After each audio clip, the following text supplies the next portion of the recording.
Go.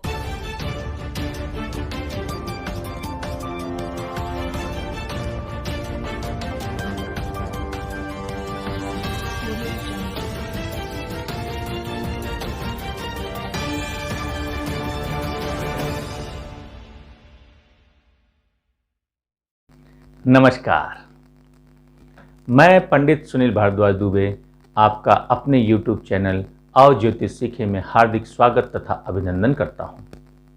दर्शकों, आगे बढ़ने से पहले मैं ये चाहूँगा कि मेरे चैनल को लाइक तथा सब्सक्राइब अवश्य कर दें। दर्शकों, इसके पूर्व के वीडियो में आपने जो अपार स्नेह प्रदर्शित किया है, इसके लिए मैं आपका आभारी हूँ। दर्शकों, इसके पहले की वीडियो में मैंने मेष लग्न की कुंडली हो तथा सूर्य के विभिन्न भावों का वर्णन किया था। उसी क्रम को आगे बढ़ाते हुए आज मैं बताऊंगा कि मेष लग्न की कुंडली हो तथा चंद्रमा स्थित हो तो जातक के जीवन में क्या प्रभाव पड़ेगा, तथा वीडियो के अंत में मैं ये बताऊंगा कि सेहत के बारे में तथा कर्ज मुक्ति के बारे में। दर्शकों, प्रथम भाव से जातक के शरीर, चरित्र, स्वभाव, रंग, गुण, पुष्टता, आत्मबल आदि का ज्ञान प्राप्त करते हैं। अब यदि मेष लग्न की कुंडली हो तथा लग्न में ही चंद्रमा स्थित हो, अपने मित्र मंगल की राशि पर स्थित चंद्रमा के प्रभाव से मानसिक सुख, शांति प्राप्त करता है। लग्न में स्थित चंद्रमा 7वीं दृष्टि से शुक्र की राशि वाले 7वें भाव को पूर्ण दृष्टि से देखने के कारण स्त्री तथा दैनिक व्यवसाय के क्षेत्र में भी सफलता प्राप्त होती है। यहाँ अपने अनुभव से मैंने पाया है कि ऐसे जातक का दाम्पत्य जीवन सुखी तथा स्वास्थ्य भी अच्छा रहता है। मेष लग्न की कुंडली हो, द्वितीय भाव स्थित चंद्रमा का फलादेश क्या होगा, अब मैं बताने का प्रयास करता हूँ। दूसरे भाव से जातक का धन, मित्र, आँख, सुख, भोग, संचित पूंजी आदतों का ज्ञान प्राप्त किया जाता है। यहाँ मैं आपको यह भी बता दूं कि चंद्रमा वृष राशि में उच्च का तथा वृश्चिक राशि में नीच का होता है।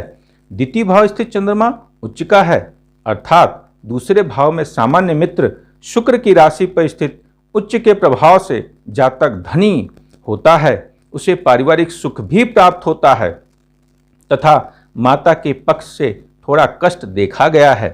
7वीं नीच दृष्टि से मित्र मंगल की राशि 8वें भाव को देखने के कारण आयु में थोड़ी त्रुटियों का सामना करना पड़ता है। यहाँ मैं अपने अनुभव की बात करूँ तो यह पाया है कि जातक का जीवन थोड़ा अशांतिपूर्ण रहता है। मेष लग्न की कुंडली दूसरे भाव में स्थित चंद्रमा व्यक्ति को सफल पत्रकार अथवा लेखक भी बना देता है। दूसरे भाव में वृष राशि है, अतः ऐसा जातक अर्थ संचय में निपुण होता है, पर हाथ में धन थोड़ा कम ही रुकता है। दर्शकों, अब मैं बताने का प्रयास करता हूं कि यदि मेष लग्न की कुंडली हो तथा चंद्रमा तृतीय भाव में हो तो जातक के जीवन में क्या प्रभाव पड़ेगा। तृतीय भाव को पराक्रम तथा भ्रात स्थान भी कहा जाता है।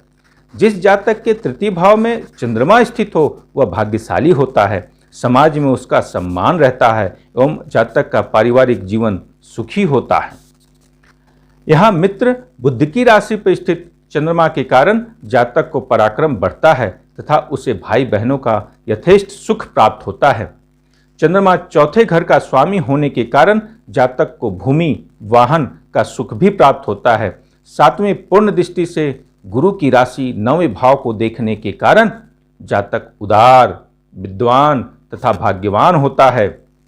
यहाँ मैंने अपने अनुभव से पाया है कि मेष लग्न की कुंडली हो तथा चंद्रमा तृतीय भाव में हो तो जातक के जीवन में अनेक प्रकार की सफलताओं को प्राप्त करता है। दर्शकों, अब मैं कोशिश करता हूं कि यदि मेष लग्न की कुंडली हो तथा चंद्रमा चतुर्थ भाव में हो तो जातक के जीवन में क्या प्रभाव पड़ेगा। चतुर्थ भाव से ही माता एवं वाहन सुख का विचार करते हैं। दर्शकों, अब मैं आपको बताऊंगा कि मेष लग्न की कुंडली हो तथा चंद्रमा चतुर्थ भाव में हो तो जातक की माता तथा भवन का यथेष्ट सुख प्राप्त होता है।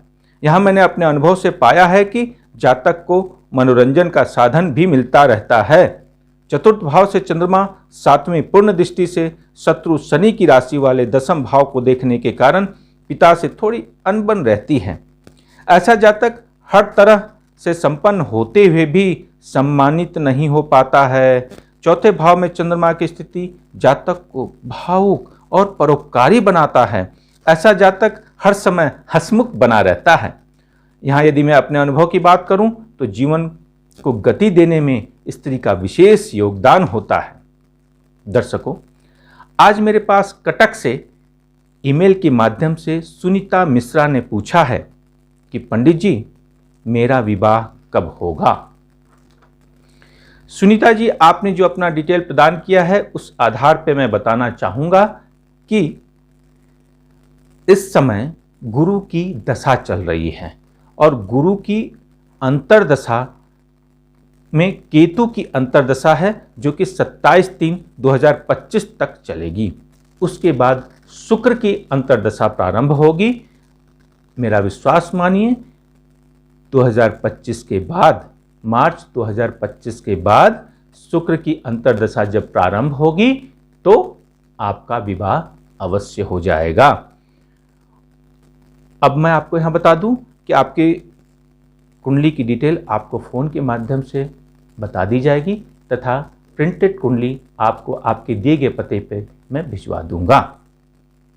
दर्शकों, वीडियो के अंत में आज की विशेष बात में सबसे पहले सेहत के बारे में। यदि आपकी सेहत ठीक नहीं रहती है या आप परेशान रहते हैं तो एक छोटा उपाय बताता हूं, ध्यान दीजिए। जब भी आप शाम का भोजन करें तो आपके मुंह की दिशा उत्तर की तरफ हो जाए। मेरा विश्वास मानिए, धीरे धीरे आपकी सेहत निरंतर अच्छी होती जाएगी। कर्ज मुक्ति के बारे में, जब भी आप शाम का भोजन करें आपकी दिशा बदल जाएगी, यानी अब मुंह की दिशा पश्चिम की तरफ करके शाम का भोजन करें। निश्चित तौर से आपका कर्ज कब पूर्ण होगा आपको पता ही नहीं चलेगा। यदि मेरा वीडियो पसंद आया हो तो उसे लाइक तथा सब्सक्राइब करना न भूलें। आज बस इतना ही, तब तक नमस्कार।